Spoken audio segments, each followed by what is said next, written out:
Yeshwanthpur bus ಸ್ಟ್ಯಾಂಡಿಂದ straight ಬಂದರೆ ಲೆಫ್ಟಲ್ಲಿ ನಿಮಗೆ arch ಕಾಣಿಸುತ್ತೆ. ನೀವು ಆ ಸೈಡಿಂದ BL ಯಶವಂತಪುರ ಸೈಡ್ ಬರ್ತಿದ್ರೆ ನಿಮಗೆ ರೈಟಲ್ಲಿ ಕಾಣಿಸುತ್ತೆ. ಸೊ ಈ arch straight dead and right ಅದೇ ನಿಮಗೆ ದೇವಸ್ಥಾನ ಸಿಗುತ್ತೆ. ಸೊ ಪೂಜೆ ಐಟಮ್ಸ್ ಎಲ್ಲ ಇಲ್ಲೇ ಸಿಗುತ್ತೆ. ನಾವು ಇಸ್ಕೊಂಡು ಹೊರಗಡೆ ಹೋಗೋಣ ಬನ್ನಿ. ಸೊ ಇಲ್ಲಿ ಸ್ಪೆಷಲ್ ದರ್ಶನ, ಫ್ರೀ ದರ್ಶನ ಅಂತ ಎಲ್ಲ ಇದೆ. ಇದು ಆ್ಯಕ್ಚುಲಿ ರಶ್ ಇದ್ದಾಗ ಮಾತ್ರ ಯೂಸ್ ಮಾಡೋದು. ಬಟ್ ನಾನು ಹೋದಾಗ ಯಾವತ್ತೂ ಅಂತ ರಶ್ ಇರಲಿಲ್ಲ. ಆ್ಯಂಡ್ ರಶ್ ಇದ್ದರೂ ಬೇಗ ದರ್ಶನ ಆಗಿಬಿಡುತ್ತೆ. ಬಟ್ ಶುಕ್ರವಾರ, ಮಂಗಳವಾರ ಆ್ಯಂಡ್ ಭಾನುವಾರ ಸ್ವಲ್ಪ ರಶ್ ಇರುತ್ತೆ. ಸೊ ನೋಡ್ಕೊಂಡು ಬನ್ನಿ. 108 ಅಡಿ ಗೋಪುರ ಗುರು. ಸೊ 1988 ಶ್ರೀ ರಾಮು ಶಾಸ್ತ್ರಿ ಅನ್ನೋರು ಕಟ್ಟಿದ್ದು. ಸೊ ಆಮೇಲೆ 2018 ನಮ್ಮ ಗೌರ್ಮೆಂಟ್ ಹ್ಯಾಂಡ್ ಓವರ್ ತಗೋತು. ಎಲ್ಲ ನವದುರ್ಗಗಳು ಮತ್ತು ನರಸಿಂಹಸ್ವಾಮಿ, ಕೃಷ್ಣ, ಸುಬ್ರಹ್ಮಣ್ಯ ಸ್ವಾಮಿ, ಶನೇಶ್ವರ, ಆಮೇಲೆ ಯಾಕ್ಷಿಣಿ ದೇವರು. ಸೊ ಎಲ್ಲ ದೇವರು ಇಲ್ಲಿ ಒಂದೇ ಕಡೆ ನೋಡೋಕ್ಕೆ ಸಿಗುತ್ತೆ. ಆ್ಯಂಡ್ ಇಲ್ಲಿ ತುಂಬ ಅಭಿಷೇಕಗಳು ಮತ್ತು ಪೂಜೆಗಳು ನಡೀತಾನೆ ಇರ್ತವೆ. ಸೊ ನಾನು ಯಾವಾಗಲೇ ಬಂದರೂ ಮೇನ್ ದೇವ್ರು ನೋಡೋಕೆ ಹೋಗ್ಬೇಕಂದ್ರೆ ಇಷ್ಟು ರಶ್ ಇದ್ದೇ ಇರುತ್ತೆ. ಒಂದು 20-30 ಜನ ಇದ್ದೇ ಇರ್ತಾರೆ. ಇದಕ್ಕೂ ಸ್ಪೆಷಲ್ ಎಂಟ್ರಿ ಇದೆ. 20 ರೂಪಾಯಿ ಅಲ್ಲಿ ಟಿಕೆಟ್ ಕೊಟ್ಟರೆ ಅಲ್ಲಿಂದ ಡೈರೆಕ್ಟಾಗಿ ಬಿಡ್ತಾರೆ.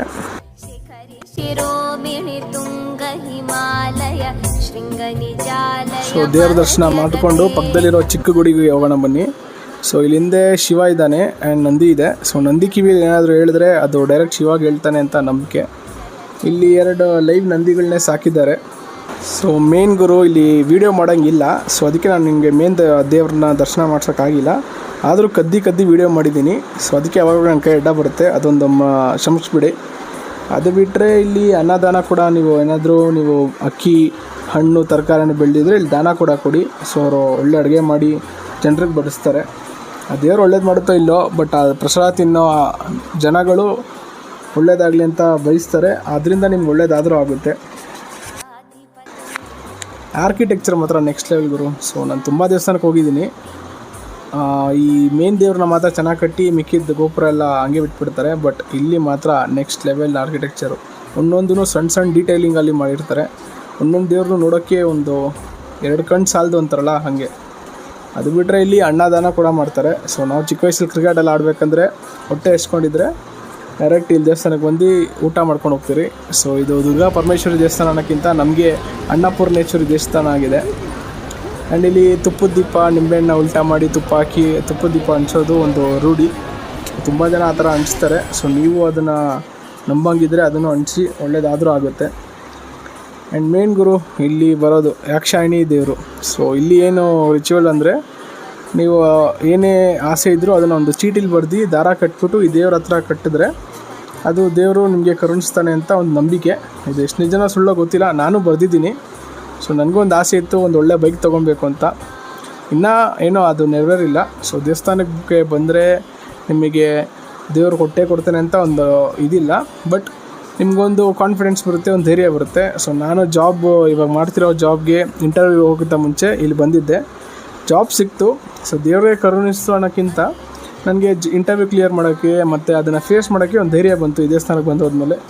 ಸೊ ಅದಕ್ಕೆ ಯಾರ್ಯಾರು ಈ ವಿಡಿಯೋ ನೋಡ್ತಾ ಇದ್ದೀರಾ, ದಯವಿಟ್ಟು ದೇವಸ್ಥಾನಗಳಿಗೆ ವಿಸಿಟ್ ಮಾಡಿ. ದೇವರೆಲ್ಲ ಕರುಣಿಸಲ್ಲ, ಬಟ್ ನಿಮಗೆ ಆ ಫೇಸ್ ಮಾಡೋ ಧೈರ್ಯ ಅಂತೂ ಬಂದೇ ಬರುತ್ತೆ. ಆ್ಯಂಡ್ ನಿಮ್ಮ ಟೆನ್ಷನ್ ಆಗಿರೋ ಮೈಂಡು ಕ್ಲಿಯರ್ ಆಗೇ ಆಗುತ್ತೆ. ಸೊ ಇಲ್ಲೇ ನಿಮ್ಗೆ ಆರ್ಟಿಫ್ಯಾಕ್ಟ್ಸು, ಬುಕ್ಸು ಎಲ್ಲ ಸಿಗುತ್ತೆ. ಆ್ಯಂಡ್ ಆಚೆ ಕೂಡ ದೊಡ್ಡ ದೀಪ ಹಂಚಿರ್ತಾರೆ. ಬಟ್ ನೆಕ್ಸ್ಟ್ ಲೆವೆಲ್ ವೈಬ್ ಗುರು. ಸೊ ನೀವು ವಿದ್ಯಾರಣ್ಯಪುರ ಸೈಡ್ ಬಂದಾಗ ನಿಮಗೊಂದು ಮನಃಶಾಂತಿ ಆಗಬೇಕು, ಒಂದು ದೇವಸ್ಥಾನ ಅಟೆಂಡ್ ಮಾಡಬೇಕು ಅಂದರೆ ಆರಾಮಾಗಿ ಇಲ್ಲಿ ಬಂದೋಗಿ. ಅಪ್ಪಿ ನನ್ನ ವೀಡಿಯೋ ಏನಾದರೂ ಈ ದೇವಸ್ಥಾನ ಅಥಾರಿಟಿ ನೋಡಿದರೆ ನಾನು ಸಾರಿ ಕೇಳೋಕ್ಕೆ ಇಷ್ಟಪಡ್ತೀನಿ. ವೀಡಿಯೋ ಮಾಡಬಾರ್ದಿತ್ತು. ಬಟ್ ನನಗಿದು ಕಂಪ್ಲೀಟ್ಲಿ ಎಜುಕೇಷನಲ್ ಪರ್ಪಸ್ ಆ್ಯಂಡ್ ಜನಕ್ಕೆ ದೇವಸ್ಥಾನದ ವ್ಯಾಲ್ಯೂ ಗೊತ್ತಾಗಲಿ ಅಂತ ಮಾಡ್ತಾಯಿದ್ದೀನಿ. I hope it's okay.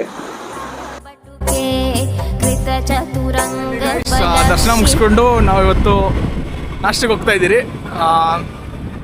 ಇದೊಂದು ಆ್ಯಕ್ಚುಲಿ ಹಿಡನ್ ಜೆಮ್ಮೆ ಅಂತ ಹೇಳ್ಬೋದು. ತುಂಬ ವರ್ಷದಿಂದ ಇದೆ. ನಾನು ಚಿಕ್ಕ ವಯಸ್ಸಿಂದ ತಿಂತಾ ಇದ್ದೀನಿ. It's one of the famous ಬೆಣ್ಣೆ dosas in the area. So ಒಂದು ಓಜಿ ದಾವಣಗೆರೆ ಬೆಣ್ಣೆ ದೋಸೆ ಬೇಕು ಅಂದರೆ ನೀವು ಇಲ್ಲಿ ಬರಬೇಕು. ಅಂಗಡಿ ಯಾವುದು ಅಂತ ತೋರಿಸ್ಕೊಡ್ತೀನಿ. ದೇವಸ್ಥಾನ ಡೌನ್ ಬಂದರೆ ನಿಮಗೆ ನಂಜಪ್ಪ ಸರ್ಕಲ್ ಬಸ್ ಸ್ಟ್ಯಾಂಡ್ ಸಿಗುತ್ತೆ. ಅದ್ರ ಬ್ಯಾಕ್ ಸೈಡಲ್ಲೇ ಇರೋದು ನಮ್ಮ ಫೇಮಸ್ ದಾವಣಗೆರೆ ಬೆಣ್ಣೆ ದೋಸೆ. ರುಚಿ ಫಾಸ್ಟ್ ಫುಡ್. ಇದು ಬೆಣ್ಣೆ ದೋಸೆ ಅಂತಲೇ ಫೇಮಸ್ಸು. ಪಕ್ಕ ಒಳ್ಳೆ ಸ್ಟೈಲ್ ಗುರು. ವುಡ್ಡಲ್ಲೇ ಪ್ರಿಪೇರ್ ಮಾಡೋದು. ಆ ತವಾ ನೋಡ್ತಾ ಇದ್ದೀರಲ್ಲ, ಕಲ್ಲಿದ್ದಂಗೆ ಇರುತ್ತೆ ತಪ್ಪ. ಅದು ಫುಲ್ಲು ಹೀಟಾಗಿ ಎನಿ ಟೈಮ್ ಹೀಟಲ್ಲಿ ಇರುತ್ತೆ. ಬಿಕಾಸ್ ಸೌದೆ ಉರಿತಾನೆ ಇರುತ್ತೆ ಇಲ್ಲಿ. ಬೆಳಗ್ಗೆ 7ಗೆ ಸ್ಟಾರ್ಟ್ ಆದರೆ ಮಧ್ಯಾಹ್ನ 12:30 ಗಂಟ ನಿಮಗೆ ದೋಸೆ ಸಿಗುತ್ತೆ. ಆಮೇಲೆ ಸ್ವಲ್ಪ ಬ್ರೇಕು ಆ್ಯಂಡ್ ಸಂಜೆ 4 ಗಂಟೆಗೆ ಮತ್ತೆ ಸ್ಟಾರ್ಟು.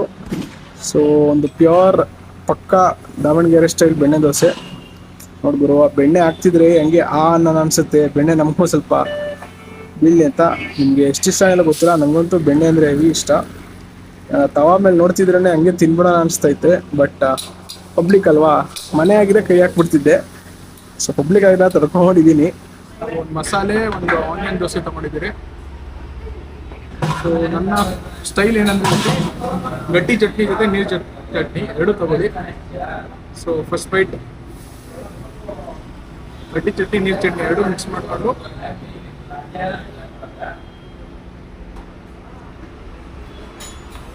ಬೆಣ್ಣೆ ಮತ್ತು ಸ್ಪೈಸು ಎರಡು ನಿಮಗೆ ಮಸ್ತಾಗಿ ಸಿಗುತ್ತೆ. ಪಲ್ಯನೂ ಅಷ್ಟೇ ಹಂಗಿರೋದೆ, ಅದೇ ಸ್ಪೆಷಲ್ ಅಲ್ಲ, ಏನೂ ಹಾಕಲ್ಲ, ಬರೀ ಆಲೂಗಡ್ಡೆ ಜೊತೆ ಆನಿಯನ್ಸ್.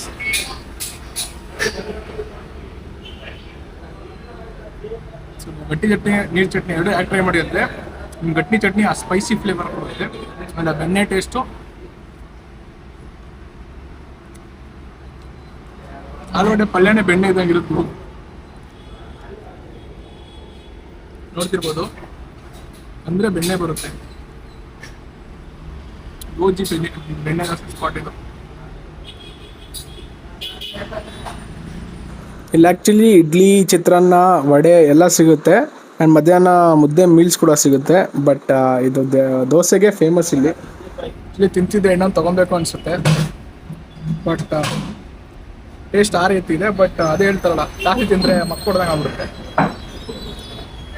ಬಟ್ ಆ ಥರ ಇಲ್ಲಂದರೆ ಆರಾಮಾಗಿ 2-3 ದೋಸೆ ಸರಿ ಹೊಡಿಬೋದು. ನಿಮ್ಗೆ ಜಾಸ್ತಿ ಬೇಕು ಅಂದರೆ ಸೆಟ್ ದೋಸೆ ಸಿಗುತ್ತೆ. ನಾರ್ಮಲ್ ಟೇಸ್ಟ್ ಮಾಡ್ಬೇಕಾದ್ರೆ ಮಸಾಲೆ ದೋಸೆ ಹೈಲಿ ರೆಕಮೆಂಡೆಡ್.